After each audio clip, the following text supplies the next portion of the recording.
मौसम से जुड़ी सटीक जानकारी और खबरों के लिए हमारे YouTube चैनल को सब्सक्राइब करें और बेल आइकन दबाकर हर खबर पर रखें नजर। आज ही डाउनलोड करें स्काईमेट मोबाइल ऐप, पूछे मौसम का हाल अपनी पसंदीदा भाषा में और रहे बाकियों से एक कदम आगे। नमस्ते दोस्तों, स्काईमेट वेदर में आप सभी का बहुत बहुत स्वागत है। मेरा नाम महेश पलावत है। आज 15 फरवरी हो गई है और जो मौसम है लगभग पूरे भारत का साफ हो गया है।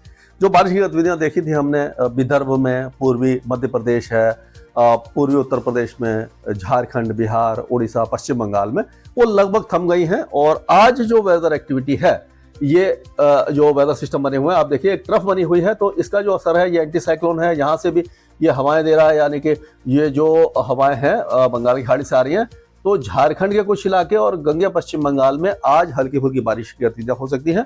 पूर्वोत्तर राज्यों में भी छुटपुट बारिश होगी। अब आप देखिए कि हवाएं जो है वो बदल गई हैं। ये वेस्टर्न डिस्टर्बेंस तो काफी दूर है, लेकिन ये हवाएं देखिए, ये उत्तर दिशा से, पश्चिमी दिशा से ज्यादातर जगह पे आ रही हैं।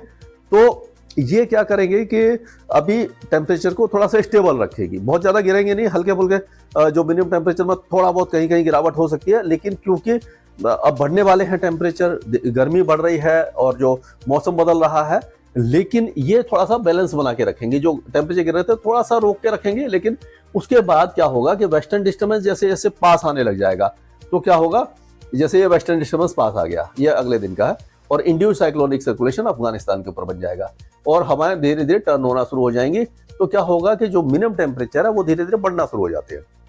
हवाओं का खेल है कि हवाएं, यानी जब वेस्टर्न डिस्टर्बेंस जब आ रहा होता है तो बादल वगैरह थोड़ा सा छाने लग जाते हैं, हवाएं बदलती हैं, तो जो न्यूनतम तापमान है रात के और सुबह के टेम्परेचर थोड़ा बढ़ जाते हैं। माफ कीजिएगा। तो ये इस तरह का मौसम रहेगा। तो अब हम कह सकते हैं कि 15 तारीख को जो बारिश की गतिविधियां हैं वो केवल यहाँ पर रहेगी, जो झारखंड और गंगे पश्चिम बंगाल में। बाकी इलाके, पूरे इलाके सूखे हो जाएंगे। एक तरफ तो दिखाई दे रही है, लेकिन इसमें कोई ज्यादा शक्ति नहीं है, तो यहाँ पर भी कोई बारिश नहीं होने वाली है।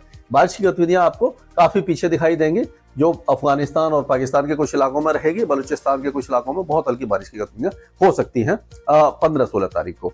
और अगर 16 तारीख की, कल की बात करें, तो कल भी मौसम साफ रहने वाला है, कल पूरे इलाके का। यानी कि ये जो इलाके हैं, जो झारखंड और जो गंगे पश्चिम बंगाल है, यहाँ से मौसम साफ हो जाएगा। तो 16 तारीख को हमें ऐसा लग रहा है कि पूरे भारत में कहीं भी बारिश नहीं होने वाली है, पूरे भारत का मौसम साफ रहेगा। लेकिन जैसे ही 17 तारीख के आसपास हम पहुंचेंगे, तो ये वेस्टर्न डिस्टर्बेंस पहुंच जाएगा पहाड़ों पर, और इंड्यूस्ड साइक्लोनिक सर्कुलेशन जो यहाँ पर बना था वो आगे आ जाएगा सेंट्रल पाकिस्तान में। और ये हवाएं आप देखिए, यहाँ से बंगाल की खाड़ी से हवाएं लेंगी और घड़ी की उल्टी दिशा में जब घूमती है तो हवाएं ऊपर उठती है। एक तो नमी आ रही होगी, नमी वाली हवाएं होंगी, और जब ऊपर की तरफ यानी कि एटमॉस्फेयर में ऊपर उठेंगी तो वो ठंडी होती हैं, एक्सपेंड होती हैं, और जो उनमें नमी होती है वो कंडेंस होकर के बादल बनाती है और बारिश देती है। तो ये सारा फैक्टर इस इलाके में आपको दिखाई देने लग जाएगा। तो वेस्टर्न डिस्टर्बेंस क्या करेगा कि 17 तारीख को जो बारिश होगी वो गिलगिट बाल्टिस्तान, मुजफ्फराबाद, लद्दाख और जम्मू कश्मीर के कुछ इलाकों में दिखाई देगी आपको, और उस समय स्नोफॉल भी हो सकता है। 18 तारीख होते होते ये वेस्टर्न डिस्टर्बेंस और आगे आ जाएगा, और उसके बाद क्या होगा, एक सीरीज रहेगी वेस्टर्न डिस्टर्बेंस, लगभग 2 या 3 वेस्टर्न डिस्टर्बेंस होंगे। ये 18 को यहाँ पर पहुंच जाएगा और उस समय ये और आगे आ जाएगा, ये दूसरा वाला। तो ये 18 तारीख को ये पूरा इलाका कवर हो जाएगा। 18, 19 और 20, 18 से 20 फरवरी के बीच में यहाँ पर हैवी स्नोफॉल हो सकता है, यानी भारी स्नोफॉल इस इलाके में, ये पूरे इलाके में होगा। और जो स्नोफॉल है वो कुछ फीट तक भी पहुंच सकता है, और अभी तक का सबसे हैवी स्नोफॉल हम कह सकते हैं। इससे पहले फरवरी के महीने में आपने देखा था, शुरुआती दौर में अच्छी बर्फबारी हुई थी, लेकिन ये जो इंटेंसिटी है काफी ज्यादा दिखाई दे रही है। और ये अच्छी बात है, क्योंकि अगर इस तरह का स्नोफॉल होगा तो पूरे पहाड़ जो थोड़ा थोड़ा स्नोफॉल पिघलने लगा है, जो बर्फबारी पिघलने लगी है, वो फिर से एक तरह से जमा हो जाएगी। और गर्मियों के लिए काफी ज्यादा फायदा रहता है कि गर्मी के मौसम में जब अच्छा स्नोफॉल हो जाता है तो पहाड़ी क्षेत्रों में पानी की कमी नहीं होती है। अभी तक हमने देखा था कि अक्टूबर, नवंबर और दिसंबर और जनवरी तक स्नोफॉल अच्छा नहीं हुआ था। फरवरी के पहले सप्ताह में काफी अच्छा स्नोफॉल हुआ है, दूसरा स्नोफॉल इसके बाद भी दिखाई दे रहा है कि कुछ वेदर एक्टिविटी होती रहेगी। यानी कि ये 26-27 तारीख के आसपास फिर से एक वेस्टर्न डिस्टर्बेंस आएगा, यानी एक के बाद एक, ये 21 तारीख तक रहेगा। उसके बाद 3-4 दिन के गैप के बाद 25, 26, 27 के आसपास फिर से वेस्टर्न डिस्टर्बेंस आ सकता है। तो फरवरी का महीना पहाड़ों के लिए बहुत अच्छा गुजरने वाला है। और जैसे मैंने आपको पहले ही बताया था कि फरवरी के पहले सप्ताह में, पहले तो जनवरी में लोगों ने काफी कोशिश करी थी कि भाई स्नोफॉल देखने जाएंगे, घूमने का इरादा था, लेकिन स्नोफॉल दिखाई नहीं दिया। और गुलमर्ग वगैरह आपने देखा था, स्कीइंग रिजॉर्ट वगैरह पूरी तरह सूखे पड़े थे और बहुत ज्यादा मायूसी हाथ लग रही थी। अब जो भाई बहन जो रह गए हैं, जो नहीं स्नोफॉल देख पाए, वो 18 से लेकर के 20 तारीख के बीच में 100% आपको स्नोफॉल दिखेगा। और उस समय शिमला, मनाली, कुल्लू, नैनीताल, मुक्तेश्वर, ये जो इलाके हैं, यहाँ पर भी आपको मसूरी वगैरह में भी स्नोफॉल दिख जाएगा। और बाकी इलाकों में तो होगा, ये ऊंचे पहाड़ों में। तो ये यहाँ की बात हुई। और जब ये इंड्यूस्ड साइक्लोनिक सर्कुलेशन और आगे आएगा उस समय क्या होगा कि वेस्टर्न डिस्टर्बेंस आपका यहाँ पे आगे आ चुका होगा और इंड्यूस्ड साइक्लोनिक सर्कुलेशन ये पंजाब और हरियाणा पे आ जाएगा। तो 19 तारीख से लेकर के 21 तारीख के बीच में जो बारिश है, 21 तारीख के बीच में ये पंजाब, हरियाणा, दिल्ली, पश्चिमी उत्तर प्रदेश और उत्तरी राजस्थान, इन इलाकों में रेनफॉल होगी। और कुछ इलाकों में ऐसा लग रहा है कि हिल स्टॉर्म भी हो सकता है, यानी ओले भी गिर सकते हैं, खास करके पंजाब और हरियाणा के कुछ इलाकों में। राजस्थान में नहीं गिरेंगे, उत्तर प्रदेश में नहीं गिरेंगे, दिल्ली में भी नहीं गिरेंगे।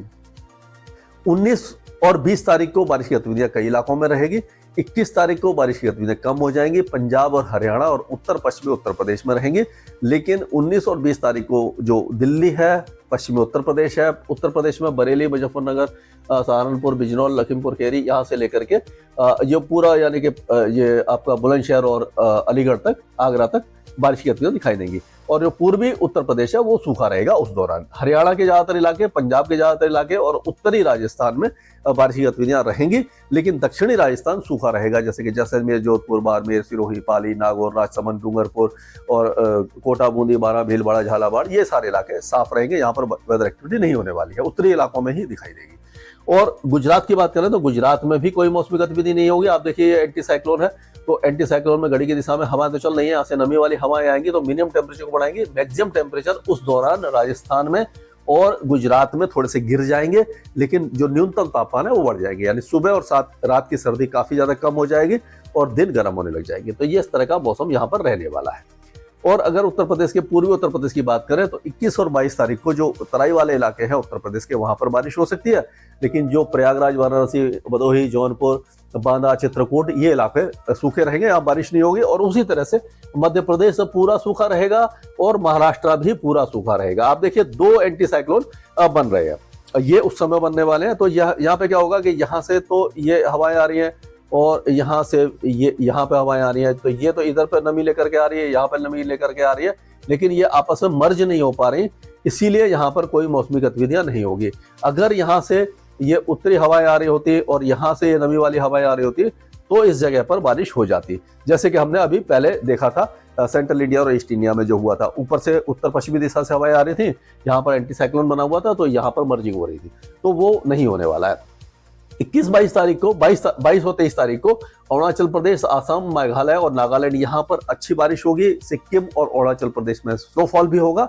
और जो बाकी इलाके हैं, बिहार और ये बिहार के और उत्तर प्रदेश के उत्तरी इलाकों में हल्की फुल्की बारिश की गतिविधियां 21 और 22 तारीख को हो सकती है।